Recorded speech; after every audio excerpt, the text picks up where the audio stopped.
So you ball your freshman year, man. After that, I'm pretty sure you started getting those letters that started coming in, right? How was it when you got your first college letter? I got my first college letter actually.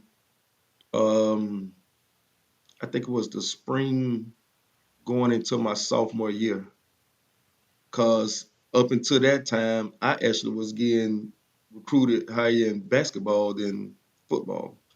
Um, but once I got that first letter, and we played North Florida Christian with Ernie Sims in the spring jamboree, and I put on the show. I mean, that game there, Ernie Sims was the number one player in the nation. That's my best Hmm. friend as of today. We still communicate as of today.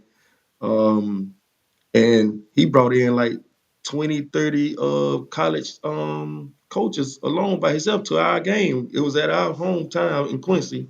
North Florida Christian came up. They just won the state championship the year before that.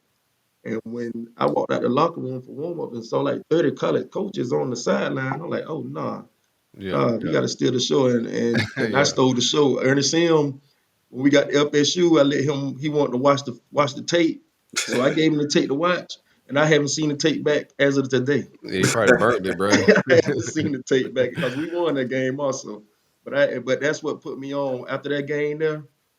When I say by the time I started my junior year, I probably had about almost half of everybody in the nation that wanted me at that time. And then when I got to a senior, it was just ridiculous then.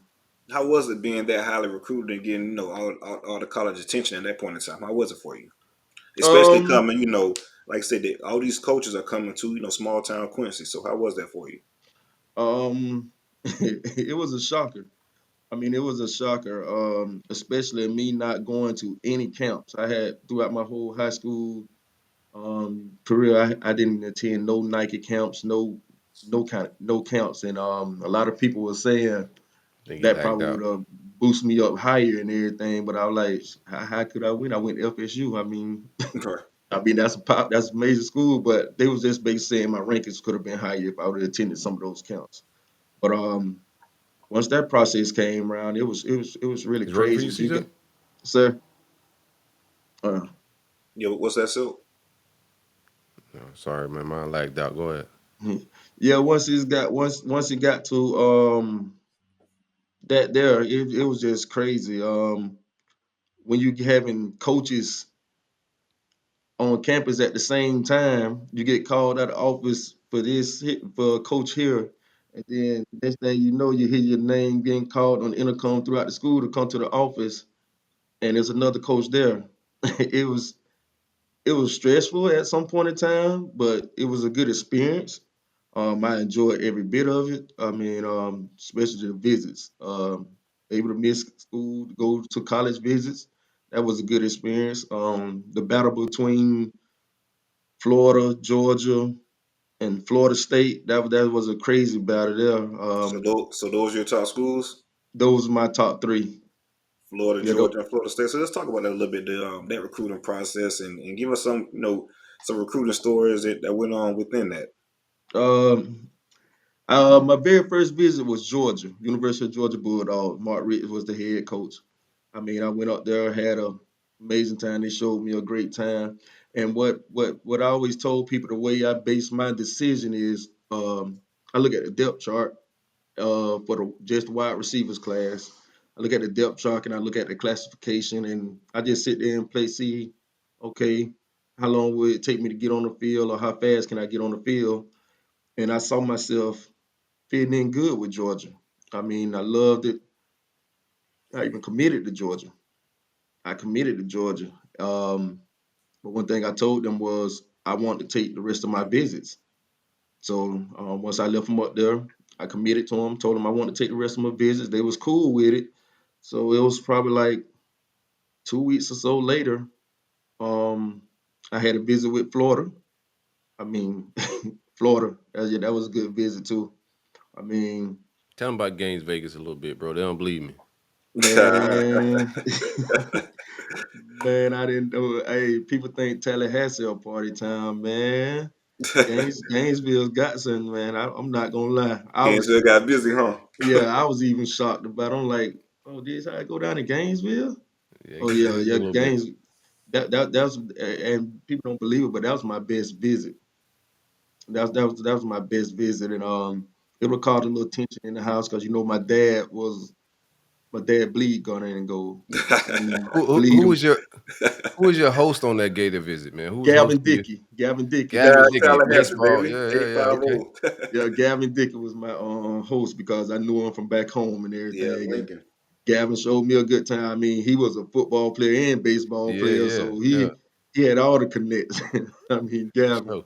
And man, Ron Zook was the head coach then.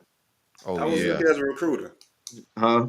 How was Zook as a recruiter? People say Bron Zook was a real strong recruiter. How was he in your recruitment? Um, he was good. He was good. I had him and Coach Woody. Coach Woody was a defensive back coach at the time, and Ron Zook, he was a good guy. I know a lot of people say some things about him, but to me, he didn't show me that. I don't know if I was just too young or what, but from what I saw and what I got out of him, he was a pretty good guy. I mean, he got kind of pissed off at me when I didn't sign with him, but other than that, I got a story to tell about that too. But other than that, Ron Zook was a real good guy. I actually committed to them too, So every visit you went on, you committed, huh? pretty much, Yeah, pretty yeah, much. yeah. But, yeah, that University of Florida visit, man. I mean, I'm like, how can y'all have all these concerts in one weekend? And it's not like small people. The concerts I went to had Ti. Ti was there. I'm like, Yeah. hold on, man, and we got VIP access up here by Ti. So yeah, We that's still ain't get you though, man. That's y'all crazy. We almost got you have. VIP TI access, and you still went to Tallahassee. Hey, What won out with Tallahassee? What got you to Florida State? when Bobby Brown walked in my house. I'm telling you, man. Talk about that home visit. Everybody sitting home visits with Bobby be pretty legendary. Um, He ain't tip that though, was man. Florida State actually third time to my house. The first time it was Jeff Bowden and dang, what's my coach name? Tight end coach. It'll come to me after a while. That's my guy. John Lilly, Coach Yeah, Lilly. Coach Lilly. Yeah. Coach Lilly. Yeah, they came to my house. Um, and but I got to take it back because though when I said I ran into two coaches on campus at the same time, the first call I got that when I came out the office, it was to meet Coach Woody from the University of Florida. So I went to the office and we walked on campus. We was actually walking in the middle of the campus, middle of the campus and through the courtyard. And then next thing you know, I get another call from the athletic director. He said, Coach Bobby Bowden, Jeff Bowden, and Coach Liddy is down here in my office. You need to come see him. So what I had to do was walk Coach Woody to the back of the school. We had some portables in the back of school, and we had to actually It go wasn't, talk. it wasn't safe for him, was it? It wasn't safe we had Ah, we had that talking through our stuff back there and everything, just so we couldn't run it. So he didn't know what I was doing, but he thought we were just walking and talking. But I actually was trying to avoid running into Coach body and our stuff for because I had no idea they was on campus. the And mafia. yeah, no idea they was on campus. And me and Coach Wood went back there and talked and everything. And I just sat down to the gym and I walking up, Coach Biden sitting down in chair and everything. He say, what's up, son? That's how he is. What's up, son? How you doing? I'm just sitting there looking because I haven't had my visit with them yet. They was my last visit, so we talked and everything. And a week later, he came by the house. My mom put on a show for him, had all kind of food there for him, and he fell in love with that home cooking. And it's just something about Coach Bowden. Seemed like when he talking to you and you looking at him in the eyes, and me growing up loving Florida State, seeing him as a kid, seemed like I just got hypnotized. And at the end of the conversation, throughout the whole conversation he was saying, I really didn't hear nothing. I was just focused on him. And at the end of the conversation, all I heard him say, "So you coming?" And all I said was, "Yeah." That's it. I said, "Yeah." I You said, committed to "Yeah." coach too, So huh? yeah, it was crazy. Then I took the visit there. Ashley, Bean, Ernie Sims, and Kamadi took the visit the same day. I mean, the same visit, and all three of us were cool coming up through school and everything. We were close friends coming up through school, and we just went there and all three of us came to a little huddle and said, asked what we was gonna do. All of us agreed to go to FSU, so we made it official on that visit that we was going to attend FSU, and you know that had 850 lit up. Right, man. So Three local guys, top guys, one parade All American, earning #1 player in the nation on the offensive player of the year.